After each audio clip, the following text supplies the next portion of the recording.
두 번째 구절에 보면 호랑이 허리에 금이 갔다. 허리에 금이 가면 디스크네? 이게 끊겼어. 네. 태백산맥을 이제 호랑이의 척추로 많이 비유를 하죠. 거기에 우리나라의 모든 산맥은 네. 전부 이 백두대간을 타고 이렇게 내려와서 백두산을 태백산이라고도 하니까 네. 그래서 백두산을 타고 쫙 등뼈가 내려오고 거기서 모든 산맥이 다 뻗어 내려오는 거잖아요. 맞아요. 근데 일제시대에는 일본 사람들은 뭐라고 그랬냐면 그렇지 않다. 다 끊겨 있다. 그래서 니네는 뭐 기운을 뭐 못 받는다. 이런 식으로 해가지고 왜곡된 원래 실제 교과서에도요. 네. 소백산맥인가 그쪽에 끊긴 건 그림으로 얼마 전까지도 실려 있었어요. 진짜로요? 그다음 이제 그게 최근에 바뀐 그거 공식적으로 기사에도 나왔었어요. 일제가 왜곡한 한반도의 산맥 뭐 네. 지도 뭐 이렇게 돼 있는데 이렇게 왜곡을 했다.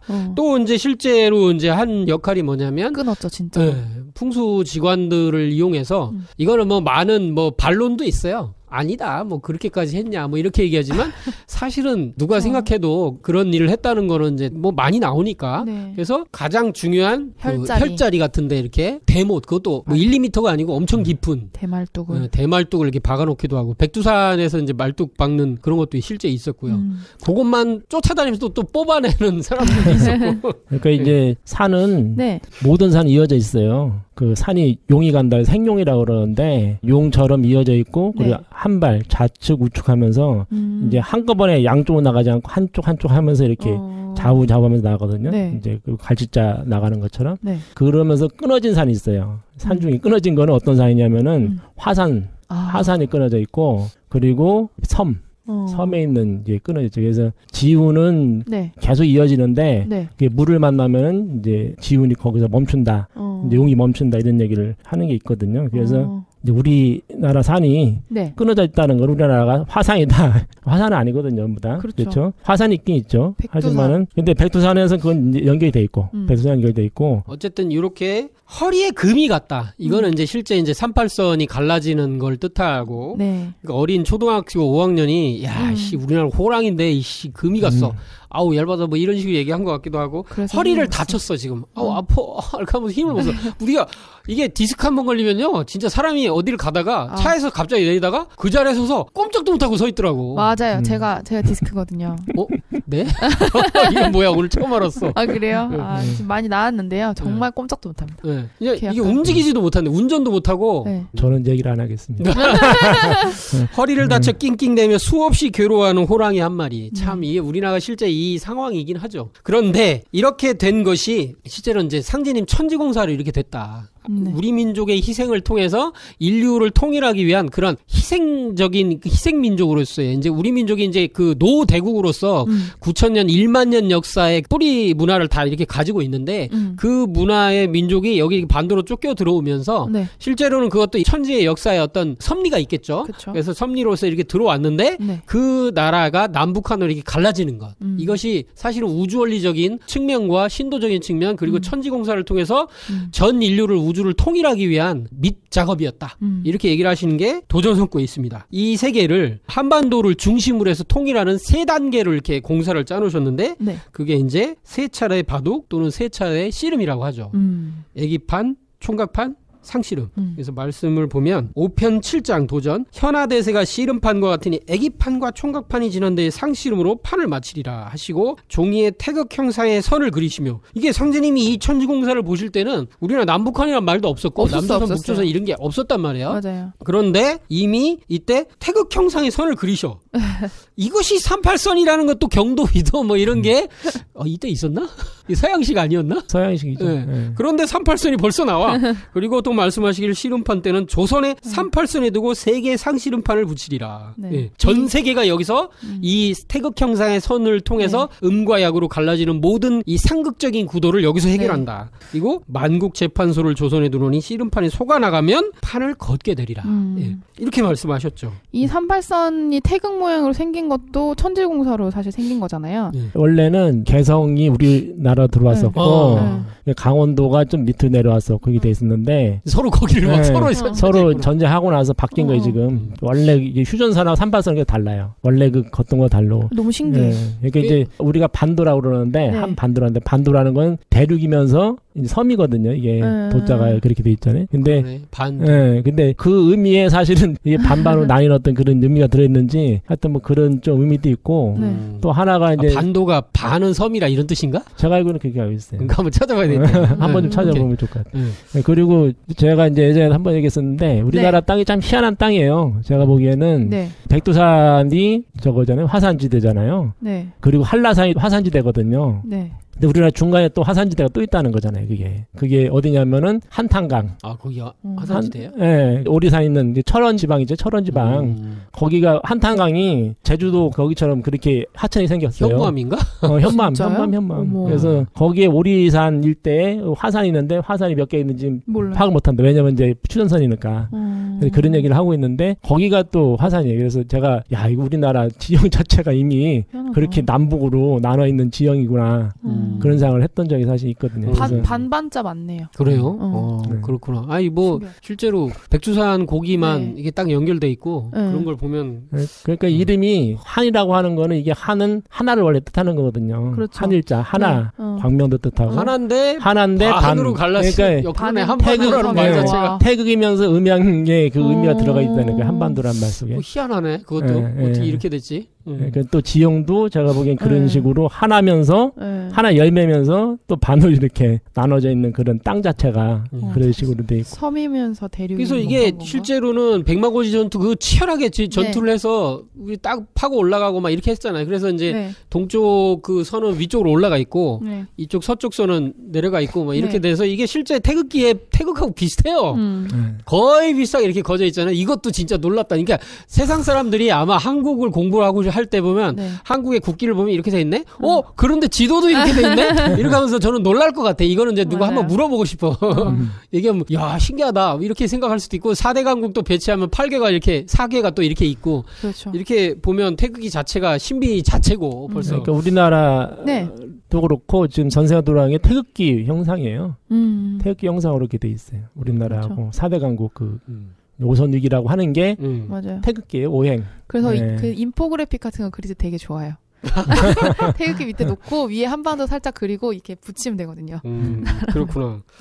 그래서 조선의 38선 상제님은 이미 38선을 딱 그어놓고 시작하신다. 그 천지를 여기서 통일하시려 여기다 모든 시비를 다 붙이시게 되는데 그래서 만국재판소를 조선에 두고 실제 소가 여기를 나가면 여기 이 38선에 나가면 그때 판을 걷게 된다 그래서 실제 정주영 회장이 소를 그때 500마리, 501마리 뭐 이런 식으로 해서 1500마리 정도를 이렇게 데리고 나갔다. 이거는 전 세계에 이제 엄청난 퍼포먼스가 돼서 소가 실제 나갔죠. 근데 저는 이때 장면을 잊지를 못해요. 상제님 석구에서 소가 나가면 판을 걷게 되리라 이런 거는 생각을 늘 했었는데 정말 소가 나가네 뉴스에.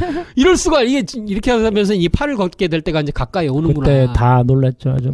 지금 사실 뭐 도라산 이거 연결하면서 지뢰 제거 작업하고 그럼 사실은 그때 한번 좀 열렸고 이번에 또 지뢰 작업, 제거 작업도 하고 있죠.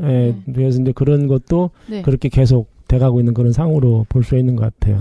저런 생각도 들더라고. 우리가 옛날에 북한을 빨갱이라고 하죠. 빨갱이. 맞아요. 물론 빨갱이라는 말에 이제 다른 말이긴 해요. 파르티잔이라고 해서 거기서 나온 걸 제가 알거든요. 빨치산. 그렇죠. 빨치산 빨갱이 뭐 이렇게 하는 걸로. 근데 우연히 또 빨간색이네요. 빨간색을 해서 북한의 상징으로 삼았다니까.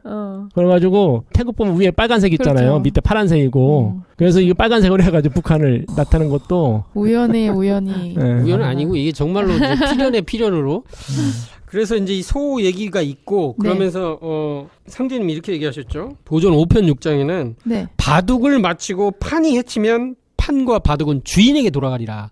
상제님께서는 한반도를 중심으로 전 세계가 정치 질서가 5 신선이 바둑을 두는 형국으로 계속 돌리셨단 말이에요. 3번의 바둑이 있고 3번의 이런 씨름이 있는데 그것은 뭐 1차 세계대전, 2차 세계대전과 앞으로 열리는 상씨름이라는 게 있는데 바둑도 이제 그런 구도로 바둑은 원래 이제 둘이 대결을 하는 거죠. 그렇죠. 그래서 이 복잡한 361점이죠. 거기서 이렇게 이제 수를 쓰는 건데 머리 싸움으로 하고 하는 건데 한 번은 뭐 일본과 러시아가 했다가 일본과 뭐 중국 했다가 미국과 러시아가 했다가 뭐 이런 식으로 이제 쭉 가고 있는데 그런데 어찌됐든 간에 이 바둑판의 주인이 있다. 주인은 우리 한국 사람인데 한국 사람이 이렇게 그냥 손님 대접만 계속하는 건 자기 땅이냐면 불구하고 뭐 오셔서 음료수 주고 막 이러는데 자기 땅인 걸 내세우지를 못하다가 이제 판이 해치면 바둑을 마치고 판이 해치면 판과 바둑은 주인에게 돌아온다. 이게 이제 굉장히 중요한 건 원래 주인이거든. 근데 그게 요 다음 문장이네요. 예, 그거 읽어주실래요? 호랑이 허리에 간 금이 모두 씻겨져 가는 날, 세계는 우리를 얕보지 못할 것이다.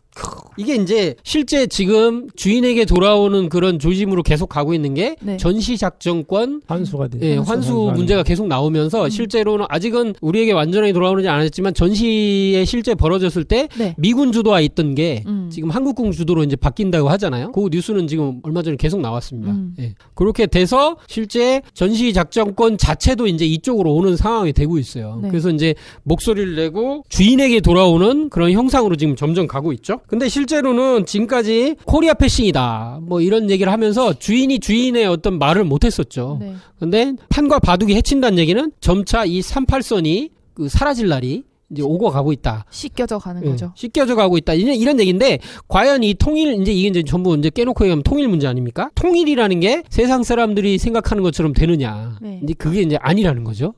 그 문제는 어떻게 되는 거죠? 그러니까 지금 단지 이제 상재님께서 말씀하신 통일이 우리 남북한이 지금 나눠 있잖아요. 남북한이 나눠 있는 문제가 단지 남북의 문제가 아니거든요. 상재님께서는 이게 원래 음양 문제거든요. 그러니까 아까 전 태극 얘기를 하잖아요. 태극이라고 하는 거는 나눠지게 된 음과 양이거든요. 네. 근데 음과 양이라는 건 두 가지 속성을 가지고 움직이는데 네. 하나는 상극이라고 하는 게 있고 네. 상생이 된 게 있단 말이에요. 근데 상재님께서 선천은 상극의 세상이라 지축이 길어져가지고 상극이 됐기 때문에 네. 지구의 모든 역사 변화라고 하는 게 상극으로 흘러온 거예요. 그래서 이 남과 북의 상극 문제, 동서의 동양과 서양의 상극이 서로 상생을 하지 않잖아요. 그러니까 네. 상생을 하는 것 같은데 상극을 더 하고 있단 말이에요. 전쟁하고 남녀 차별에서 네. 상극 문제거든요. 네. 그리고 이제 경제 문제, 경제 차별, 빈부 차별 이 모든 차별 문제를 상재님께서는 여기다 붙여놓으신 거거든요. 그래서 이 통일된다라고 하는 거는 이 차별이 사라진 아까 얘기했던 한일로 하나가 되는 그런 것이고 또 하나는 뭐냐면은 뭐 여러 가지 많이 있겠지만은 네. 이 해양 문명이라는 게 있고 이게 인류 문명은 대륙 문명이라는 게 있어요. 대륙 문명은 이제 네. 유목민으로 많이 대표가 됐던 문화였고 네. 그리고 해양 문명은 이제 배를 통해서 하는 건데 네. 배를 통해서 한 것이 이제 어떻게 보면 서양 제국주의가 그리 팽창을 하게 된 계기가 됐잖아요. 네. 그래서 해양 문명과 이 대륙 문명이 고리를 쓰는데 네. 이 문명의 통합 네, 그러니까 이 뿐만 아니라 동과 서양의 문명의 통합 이 모든 문명 문화 또한 통합이 되는 것이 이제 네. 우리는 통일에 붙여져 있죠. 그래서 지금은 이제 태극의 형상으로 돼 있는데 네. 이 태극이 누워 있는 태극이거든요. 아까 이제 한일자로서 이제 누워 있는 거고 그리고 이 세워져 있는 태극이 있는 거고 그래서 그게 뭐예요? 원래 태극은 세워져 있는 거예요. 고태극도라고 해가지고 세워져 있어요. 고태극도인데 태극도는 원래 이제 하루에 네. 음과 양의 변화를 그린 그림이거든요. 네. 그래서 태극은 원래 세워져 있는 거예요. 그러니까 동지, 그러니까 우리 자오선이라고 하는 동지 하지가 축을 가지고 있고 동지가 일양이 희생하잖아요. 네. 그래서 거기서부터 태극이 양이 시작을 해요. 그리고 가장 커질 때 음이 나기 시작하고 그래서 세워져 있는 거예요. 이거는. 근데 지금은 누워져 있는 형태도 있기 때문에 지축이 누워 있는 것처럼 똑같은 거죠. 그래서 앞으로 후천이 될 때 지축이 서게 될 때 이 태극이 쓰면서 무국화되는 걸로 다시 돌아가는 거거든요. 그래서 하나로 되는 거죠. 38선이 사라지는 게 생기는 거죠. 이제 그 얘기가 이제 그 핵심이 여기 이제 다 시에 과연 이 초등학교 5학년인지 나오는데 하지만 호랑이 허리에 간 금이 모두 씻겨져 가는 날. 이게 선 하나 거져 있거든 지금. 그쵸. 그걸 이렇게 지우는 거야.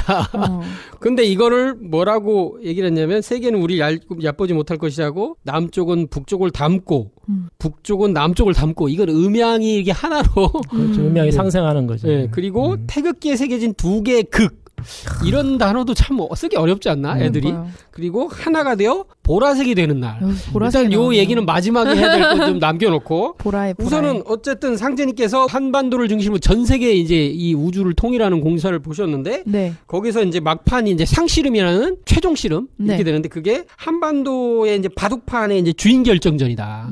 이런 얘기를 하셨는데 그 결정에 미국과 해체된 소련의 대결로 이렇게 쭉 가다가 이건 뭐 아마 진리책에 나오는 내용일 건데 한번 제가 잠깐 보면요. 네. 38선에 이제 씨름판대를 두고 세기 상씨름판을 붙인다고 하시고 이게 이제 우주 원리를 바탕으로 이걸 얘기를 하셨다. 종소함이 이렇게 말씀하셨는데 72dun을 쓰셨다. 천지공사에. 그래서 여기에 보면 우리나라 이제 현대사가 다 있는 것 같아요. 네. 1910년 72dun은 천지공사를 마치신 다음 해인 1910년부터 시작한다. 그래서 그래서 72dun이 음양의 이제 태극 원리에 따라서 1981년까지가 양 36dun과 36dun으로 나뉜다. 이게 이제 36 더하면 72니까. 네. 1910년부터 1981년이 72.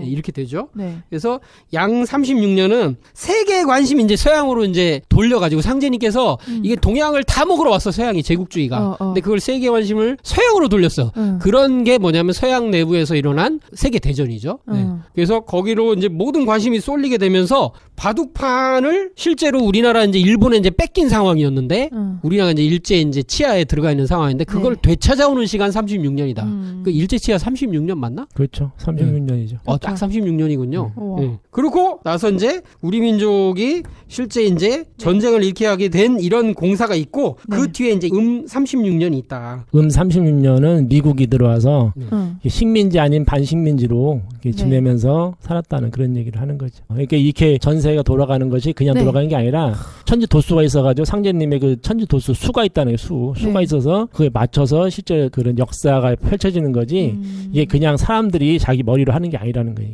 다 천지공사에 의해서 돌아가고 있다. 신기하다. 그 말씀하는 거죠. 정리를 하면 네. 양 36, 36년이 있는데 네. 상제님께서 72dun을 쓰셨는데 그게 1981년까지 네. 이어지는 거고 네. 먼저 양 36년이죠. 그래서 이제 일제 치하에서 이제 실제 이제 우리 민족이 독립하는 네. 때까지 이렇게 이어지는 거고 그 뒤에 이제 우리 민족이 이제 사실 정신 못 차려 6.25 전쟁도 있고 하면서 이제 경제 발전까지 포함해서 쭉 어느 정도 그래도 정신 좀 차릴 수 있을 정도까지가 네. 된 게 81년 이렇게 되는 것 같아요. 그러니까 둔이라고 하는 게 화동 공사할 때 둔자가 사실은 이걸로 쓰는 걸로 제가 알고 있거든요. 예, 이게 이제 숨길 둔자라고 그러는 건데. 이게 이제 72년이 돼서 81년이 되는 거는 상제님 네. 화동공사도 같이 진행이 돼요. 핵을 묻는, 그러니까 선천의 불기운을 묶는 공사가 화동공사고, 네. 사장님께서 이 선천화를 막지 못하면은 이것이 전 세계를 불태운다. 후천을 열 수 없다는 말씀하셨기 때문에 이 화둔을 하게 되는데, 이 화둔을 하는 것도 72dun에 들어가는 거죠. 그러니까 우리나라를 숨겼다가 전 세계에서 숨겼다가 점점점 드러내는 과정이 이제 이 둔 72둔, 이렇게 숨길 둔, 우리나라 숨겼다가 다시 네네. 내놓는 과정도 되면서 이제 이 화둔이라 해서 이 불기운을 묻는 그런 과정이 되고 또 하나가 뭐냐면은 상제님 진리를 복중 80년 신명이라 해서 이 복중에 있던 애기가 태어나는 거거든요. 근데 이제 80년 만에 태어나는 거. 그러니까 상제님 진리가 세상에 드러나는 게 1981년도에 증산도 진리라는 책으로 해서 드러나는 것도 여기에 이게 있거든요. 네. 그렇죠. 그래서 실제로는 이제 그 도운이 미미해 보여갖고 이렇게 되는 게 아니고 실제로는 이제 삼변도운의 이제 본격적인 시작 이제 그렇게 되는 것을 여기서 볼 수가 있고. 오늘 얘기할 거에 어떻게 보면 결론에 해당되는 게 RMC를 먼저 보면 이제 두 개의 극이 하나가 돼요. 이거를 아까 이제 덕 선생님 얘기하셨는데 진리책이 이렇게 나와요. 그렇다면 남북의 분단선이 39도선에서 38도선에서 그다음에 휴전선으로 바뀌는 거. 변하여 태극 형상의 곡선을 그린 다음 통일이 되는 것은 어떤 도적 비위를 담고 있는 것일까요? 이것은 바로 간방에서 선천 태극의 분열운동이 종결되어 무국의 우주 통일이 이루어짐을 상징합니다. 그러니까 이 문장 자체는 어렵다고 하면 어려울 수 있고 그렇지만 실제로 간단하게 해서 태극이 있어요. 태극은 중앙에 선이 하나가 있어. 이렇게 약간 이게 곡선 형태로 있어. 위에 빨간색, 아래 파란색 있죠. 네, 그게 사라지면서 그게 섞이겠지 뭐 색이. 그렇죠. 그리고 실제는 뭐 무국은 어떤 색을 얘기를 하진 않죠. 그죠? 보통. 그래서 이게 하나가 되는 거, 한 덩어리가 되는데 그래서 이것이 뭐냐면 태극의 분열 운동이 종결되어 무국의 우주 통일이 이루어지는 걸 상징한다. 근데 이 아래는 뭐라 그랬냐면 태극기에 새겨진 두 개의 극이 하나가 돼요. 보라색이 되는 날. 보라색이 되는 날. 그러니까 이제 하나, 원래 하나잖아요. 하나. 한국, 하나. 하나인데 이게 둘로 음양으로 나눠졌다가 다시 하나가 되는 이 과정. 그러니까 뭐냐면은 씨앗이 성장을 해서 다시 씨앗이 되는 이 과정이 사실은 되는 거죠. 열매를 맺는 거. 다시 하나가 된다는 거는 열매를 다시 맺는다라는 뜻이 되는 거고 그때에는 이 음양의 극성이 사라져서 모두가 이게 상생으로 하나가 된 세상이 된다. 이런 얘기를 이제 하는 것 같고 아까 뭐 제가 좀 말씀을 못 드렸던 것 중에 하나가 태모님께서 38선이 생기게 왜 38선이냐 38목이 들어서 38선이 들은 말씀하신 게 있거든요.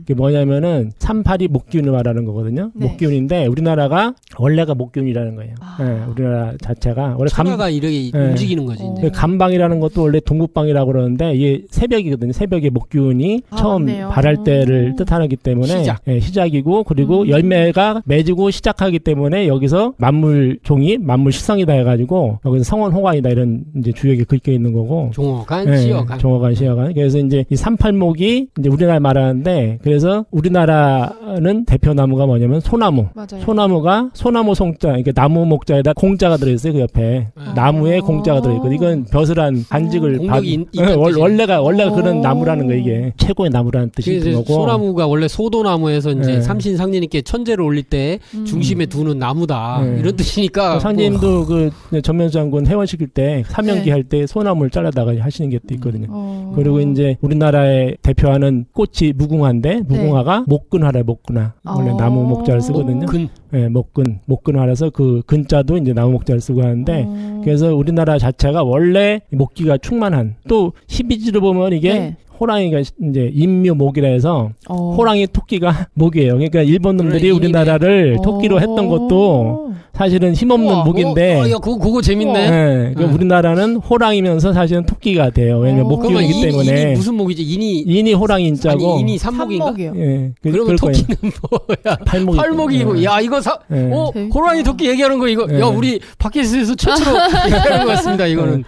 전격 발표. 38목이 호랑이 토끼였네. 그러니까 이제 그렇게 이제 비유를 이제 해서 우리나라가 사실은 호랑이 형상을 했다고 하는 게 그 이제 원래 원리적으로 그렇게 이미 돼 있던 거죠. 그러니까 이 모든 것들을 우리가 우연이다라고 하는 게 아니라 이 모든 것들은 그 천리적으로 돼 있다. 그래서 태상종선이 하셨던 말씀이 뭐냐면은 우리나라는 원래 그렇게 지구상에서 열매 되어져 있다. 이 여기가 이제 그런 감방으로서 그 후천을 여는 그런 곳이다. 그리고 거기서 더 들어가면은 후천 창업의 그 기지가 되는 태전이 있는 거고 대전이 그게 되는 거고.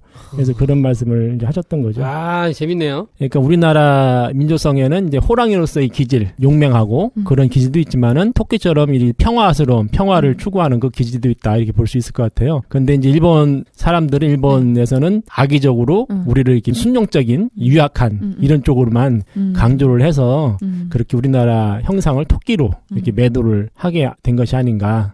그래서 우리가 이제 호랑이의 기질뿐만 아니라 토끼로서의 평화스러운 평화를 추구하는 기질도 동시에 가지고 있는 땅에 살기 때문에 이 두 개를 조화롭게 공이 발현시킨다면은 후천을 여는 주인공으로서 강유를 겸비한 뭐 이런 걸로 겸비한 그 기질을 발현을 하는 게 중요하다 이런 생각을 하고 있습니다. 그래서 이제 다시 정리하면 남북이 통일돼 휴전선이 없어진다는 것은 선천 태극이 후천 무국의 통일 운동으로 전환함을 의미합니다.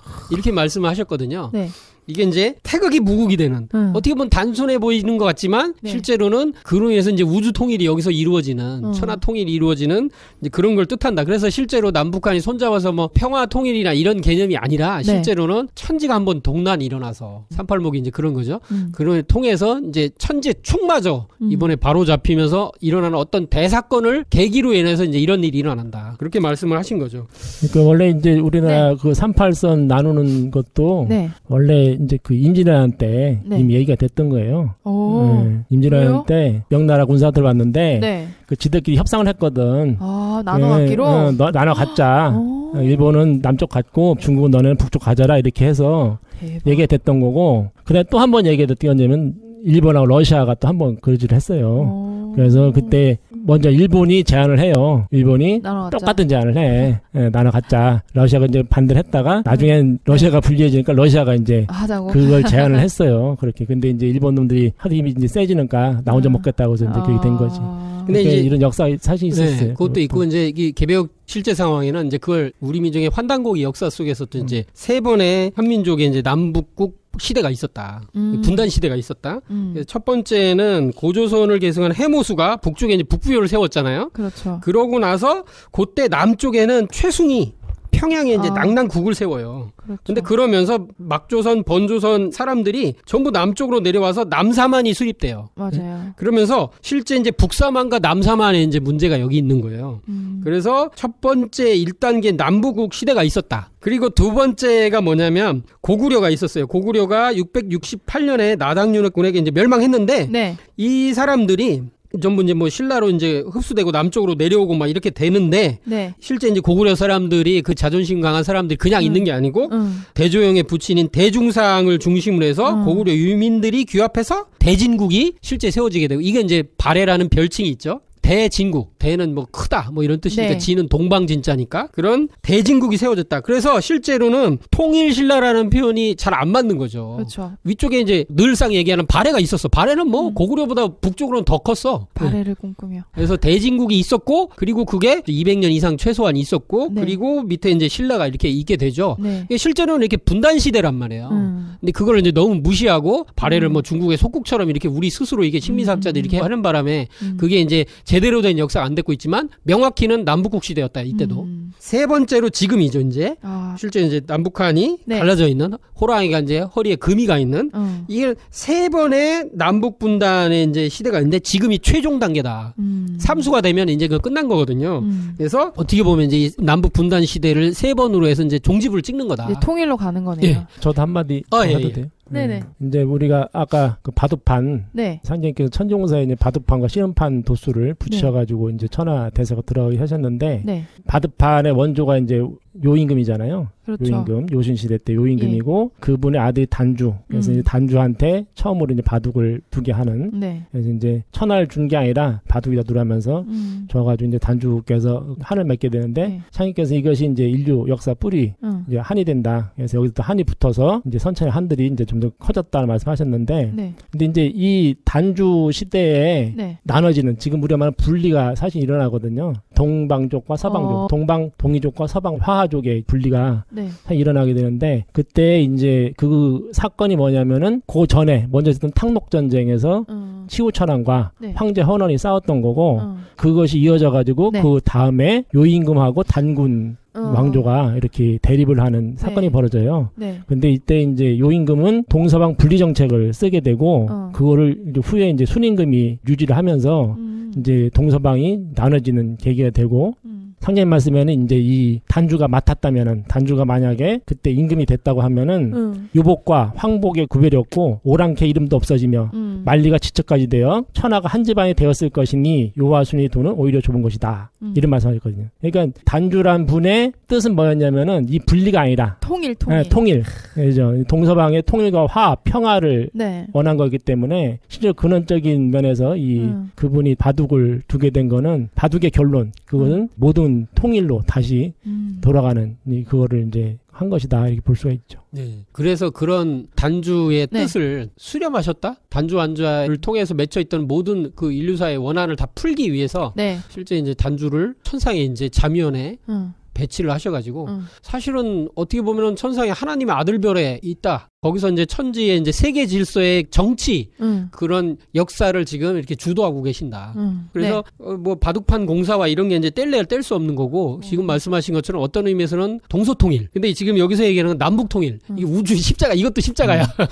뭐 이런 측면도 있고요. 그래서 절묘하네요. 네, 굉장히 이제 기기묘묘한 것 같아요. 그리고 이제 고조선 6대 달문당군 때 이제 신지 발리가 했던 신지 비사에 보면 네. 실제로 우리 민족이 이제 구변 지도를 한다. 그 이분이 한 예언에 의하면 우리 민족은 나라 이름을 네. 9번을 바꿔서 그리고 마지막에 10번째 나라가 열린다 이렇게 돼 있거든요. 네. 첫 번째가 이제 환국이고 네. 두 번째 배달, 세 번째 조선, 고조선, 그리고 네 번째 북부여 열국시대죠. 네. 그리고 다섯 번째 고구려, 여섯 번째 대진국 신라, 그리고 일곱 번째 고려, 여덟 번째 조선. 아홉 번째는 이제 상해 임시정부로 봐야 되겠죠. 그렇죠. 임시정부를 쳐야죠. 네. 그래서 아홉 번째죠. 그렇게 되면 이 대한민국이 아홉 번째 나라란 말이에요. 그래서 대한민국 이후에 열리는 진정한 열 번째 나라. 구변지도 끝에 진짜 이제 우리 민족의 열 번째 나라가 열린다. 그래서 이제 개벽 실제 상황에서는 이걸 어떻게 표현했냐면 우리 민족이 대한 역사, 이 실제 흘러온 이런 역사의 흐름이 네. 10번째 진정한 환국, 그러니까 첫 번째 환국이 있었단 말이에요. 광명의 나라가 있었는데 네. 구변지도를 통해서 내내 열리는 10번째 나라가 또다시 이제 환국이다. 이런 말씀하셨죠. 이제 광명의 나라가 후천에 열리는 가을에 완전한 통일의 나라. 그래서 남북한과 온 우주가 통일된 진정한 환국이 열린다. 이런 이제 표현을 하셨어요. 그래서 일이라고 하는 게 이제 태극으로서 씨앗이 10이 되는 거고, 네. 9라고 하는 게 이제 분해 종국수라고 그러거든요. 네. 그리고 10이라고 하는 것이 이제 열매를 맺게 하는 열매 전환점, 열매 시작이 되기 때문에 네. 또 10은 무극이라고 그러고, 아까 얘기했던 태극이 무극된다고 하는데, 네. 1이라고 하는 게 태극이고, 네. 숫자를 표현하면 10이 또 무극이기 때문에, 시가 열매가 되는, 이런 게 이제 거기에 또 들어가 있다 볼 수 있고, 또 이거는 여기서만 끝나는 건 아니고, 네. 지금 이 선천이라고 하는 건 상역께서 이제 9천, 우리 이제 9천이라고 얘기를 하잖아요. 9개의 천으로 이제 벌어져 있는데, 네. 이것이 이제 후천, 10천으로 되게 되거든요. 선천은 9천까지 있는 거고, 후천은 10천이 되는데, 10천이 어디 딴 데 있냐? 그게 아니라 우리 지구가 10천이 되는 거죠. 그래서 우주의 열매가 네. 이제 지구가 돼서 상의 무대도가 무구 세상에서 이렇게 펼쳐지는 이제 그게 후천이 되는 거죠. 정말 참 무의 지극함. 나라도 10번째 나라고 네. 하늘도 10번째 하늘도, 하늘이고. 네, 그렇게 돼요. 그래서 상님께서 10천상제로 말씀하신 거죠. 그런데 이제 마지막에 이게 참 미스테리인 태극기에 새겨진 두 개의 극이 하나가 되어 보라색이 되는 날. 또 이런 표현을 썼을까? 이 보라색이 얘네 이분들이라고 합시다. 얘네라고 하면 좀 너무 과한 것 같아. 이게 뭐 약간 떨리네.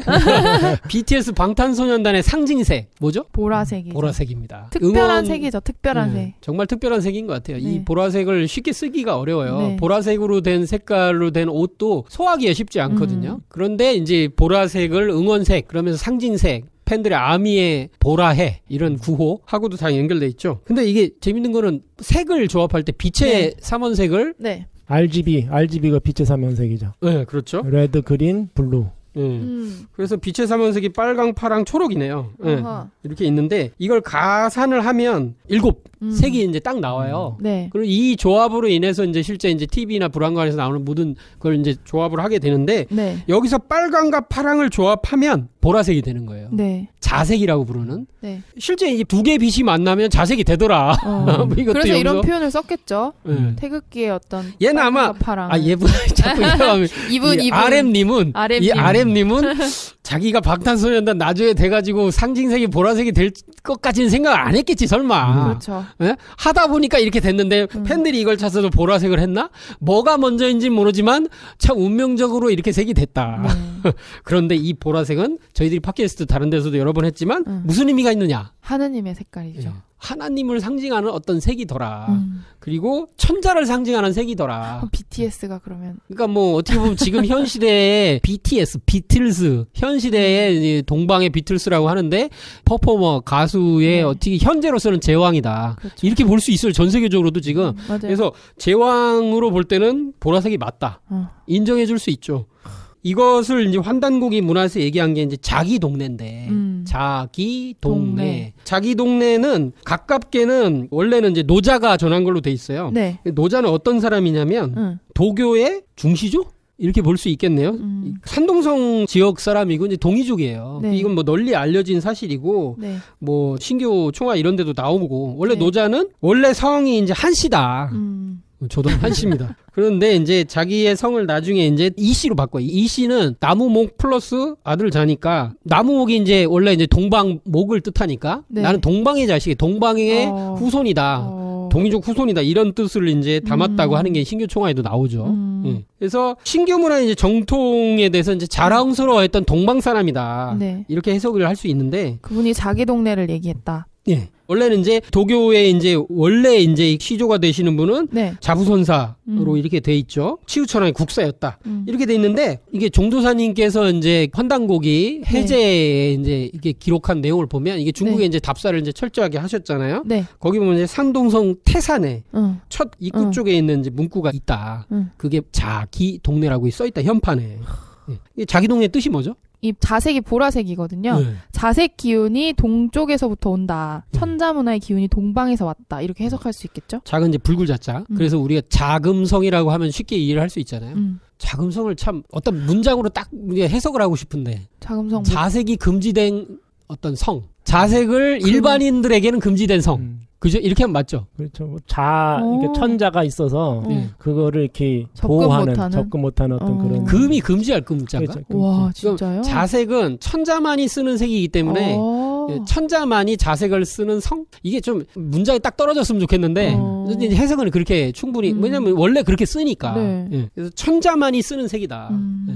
그리고 실제 하나님의 아들 상제님을 대신해서 지상을 다스리는 존재가 이제 황제니까 그래서 이제 자색을 쓰는 거죠. 네. 그리고 자미원, 북방 하늘에 있는 자미원이라고 하니까 이렇게 되는데 실제 이제 노자가 여기 이렇게 함곡관이라는 데를 이렇게 지낼 때 문지기에게 얘기 써준 문구라는 얘기가 전해져 내려온대요. 자기 동네도. 네. 아 그것도 같이 썼다고. 도덕경을 거기 써줬다고. 아 그래요? 네, 그렇구나. 근데 저가 이제 이게 이제 여기만 있는 게 아니고요. 제가 이제 홍콩에 가서 이제 역사 그런 걸 한 적이 있어요. 네. 근데 거기 갔더니 홍콩 박물관인데 거기에 자기 동네가 있더라고요. 아 진짜요? 한가운데. 네.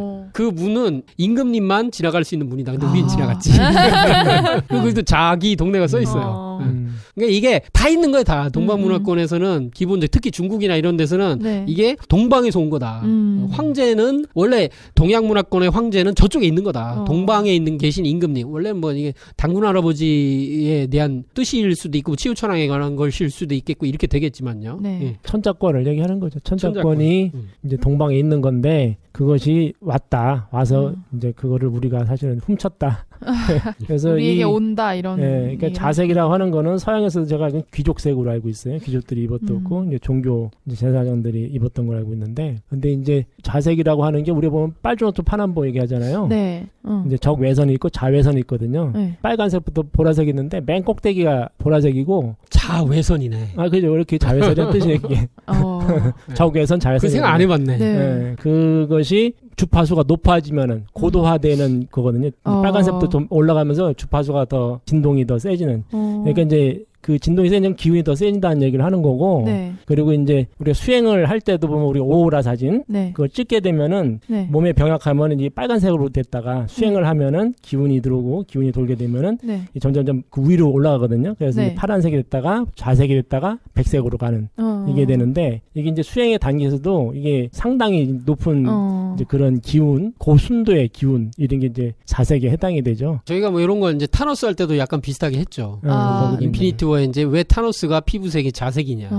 이거를 저희가 한 얘기 아니고 유튜버들이 여러 명이 얘기해놨더라고요. 그래서 그 드래곤볼의 12개 우주를 다스리는 왕 전왕이라는 주제가 피부색이 자색이냐. 그래서 이것도 전부 이 문화를 가져가서 자기네 애니메이션에 쓴 거다. 내내 인피니티 워와 드래곤볼도 자기 동네를 했다. 분명히 자기 동네를 그 사람들도 하고 있다. 이런 생각을 해볼 수 있고요. 또 하나 여기서 좀 얘기를 해보고 싶은 게 태극이 무국이 됐잖아요. 그럼 이게 무국이 됐다는 거면 무국 세상이 된 거잖아요. 그렇죠. 이걸 세상을 여는 게 무국대도다. 무국대도다. 네. 이 무국대도의 세상이 열린다고 목놓아 외쳤던 게 최순대성사다. 이 최순대성사가 세상에 내놓은 게 동학이다. 근데 이 동학은 동방의 뭐 학문 이렇게만 얘기할 수 있는 게 아니다. 그런 얘기잖아요. 실제 그 동학은 실제 무국대도에 대한 선언이거든요. 근데 그것도 내내 동학이다. 385 동이다. 여기서 이제 동학에서 모든 게 근현대사가 동했다. 여기서 시작을 했다. 정도사님께서 뭐라 하시냐면 실제 이제 증산도는 종교가 아니다. 동학은 종교가 아니다. 그러니까 동학을 종교로 바라보고 증산도를 참동학인 증산도를 종교로 바라보는 곳에서 모든 이 왜곡이 시작된다. 이거는 인류 생활 문화의 후천의 가을 세상의 대도이다. 종교는 물론 이제 불교 용어지만 일본에서 유 개념으로 쓴 거거든요. 물고기류, 뭐 무슨 어류 할 때 류 개념으로 이렇게 분류할 때 쓰던 말인데 예를 들어서 제사 지내는 걸 종교라고 얘기하기 또 애매하거든요. 생활 문화와 그렇죠. 이런 게 있었는데 그거를 불교에는 종교, 그러니까 마루종자 가르칠 교자. 그러니까 실제로는 어떤 의미에서는 마루라는 건 최상이란 뜻이니까 최상의 가르침은 다 종교가 될 수 있다. 글자 뜻으로 보면. 그래서 예를 들어서 과학도 그렇게 보면 종교인가? 어떤 위대한 가르침이 있어. 그건 종교가 될 수 있다는 거죠. 이제 우리가 신앙하고 뭐 누구에게 믿고 뭐 이런 개념의 종교 개념이 아니었었다는 거죠, 이제. 그래서 이런 어떻게 보면 기존의 그 단어에 매여 있는 그런 식으로 우리가 지배를 받아왔다. 근데 실제로는 지금 현대에서 얘기하는 그 종교의 개념이 실제로는 아니다는 거죠. 이제 무국대도다 이거는. 한이 없고 극이 없는 또 무의 극한 아주 이제 그런 극치의 대도이다. 뭐 이런 말씀을 여기서 최순대성사까지 나와 라고 해봤습니다. 도교 학술이라고 해서 도라고 하는 것이 모든 걸 포함하고 있는 그런 씨앗 같은 거거든요. 이렇게 이 모든 천리, 천도, 모든 도인데 이 도가 실제 발현돼 나올 때 우리 이제 어떤 문화적인 걸로 되든 뭐든 간에 종교라는 게 있고 그다음에 출현하는 게 학이 있어요. 그거를 정립한 그리고 그것을 실제 쓰는 술이 있어요. 술. 그래서 술은 도술이 있고 네. 학술이란 말 쓰죠. 과학기술. 네. 그러니까 동양에는 술은 궁극적인 술은 도를 쓰는 도술이고 그리고 서양에서는 그거를 이렇게 물질화시켜서 쓰는 기술이 있는 거거든요. 기술. 네, 그래서 술이라고 하는 것이 이렇게 과학기술이 할 때 네. 과학하고 기술은 사실 다른 거거든요. 네, 과학은 학의 문제로 철학하고 동등이 돼 있는 거고 술은 이제 그거를 쓰는 공이죠. 공. 산후공상의 공이죠. 뭐 체화용. 그러니까 선비들은 예. 학을 했던 거고 예. 이 공이라고 하는 다른 계층이 사실 있어서 그걸 실제 쓰는 걸 했던 거거든요. 그러니까 이렇게 볼 수 있을 것 같네요. 어떤 뭐 이렇게 이론 물리학자가 있고 그거를 증명하기 위한 장비를 만드는 엔지니어가 있고 그렇죠. 그런 거죠. 그걸 또 쓰는 이제 사용해서 이제 생활 편하게 하는. 그래서 이게 도교 학술이라 하는 걸로 있었기 때문에 이 종교라고 하는 거는 도를 밝히는 도를 이루기 위한 그런 수단 그러한 거거든요. 그래서 종교의 목적은 뭐냐? 그래서 도통, 도의 성취거든요. 그렇기 때문에 그러면은 지금에 나온 모든 선천의 종교, 학문, 그리고 이런 술, 이건 전부 다 뭐냐? 결국은 도를 향해서, 도를 완성하기 위해서 갔던 그런 여정이었고, 물론 도를 시루해서 네. 퍼져나와서 성장을 해가지고, 네. 성장 분열해서 마지막으로 열매도, 무국대도를 지금 낳는, 그걸 향해서 지금 모든 목적이 되어 있는 건데, 이들이 시기적인 어떤 그런 때라는 걸 모르고 있는 거죠. 그러니까 철부지되다 보니까 자기들이 마지막인 걸 생각해가지고, 근원도 모르고, 역사도 모르고, 하다 보니까 여기서 머물러 있는 거죠. 하지만은 모든 지금의 선천의 모든 문화의 결론은 무국대도의 출현이다. 열매 도의 출현이다. 그걸 향해서 천천히 네. 왔고 선천인류가 그걸 향해서 삶의 목적을 살고 있는 것이다. 이렇게 볼 수 있죠. 네. 그래서 뭐 도와 교회의 차이점을 얘기도 하고 하는데 비유를 통해서 뭐 산에 오르는 거로 얘기도 하고 산이 있으면 어차피 이제 산에 올라와서 궁극적으로 이루려고 하는 게 그 산의 정상인데 네. 그게 이제 산의 정상에 이제 도가 있다면 산에 올라가는 수많은 길들이 있는데 그 길들이 전부 교가 될 수 있다. 그렇죠. 뭐 신앙적인 그런 걸로 갈 수도 있고 수행을 통해서 할 수도 있고 과학이 될 수도 있고 그렇게 보자면 과학, 철학 모든 것들이 다 교가 될 수도 있다. 그렇죠. 가르침들. 그런데 실제 재밌는 거는 그 도라는 것 자체도 길도자기 때문에 그 이루는 모든 길들이 또 도가 또 될 수 있고 걷는 것 자체가 예, 걷다가 오면 예. 그래서 이 방탄소년단 이 초등학교 5학년 김남준의 시가 네. 이런 얘기를 뭐 하게 만들었네요.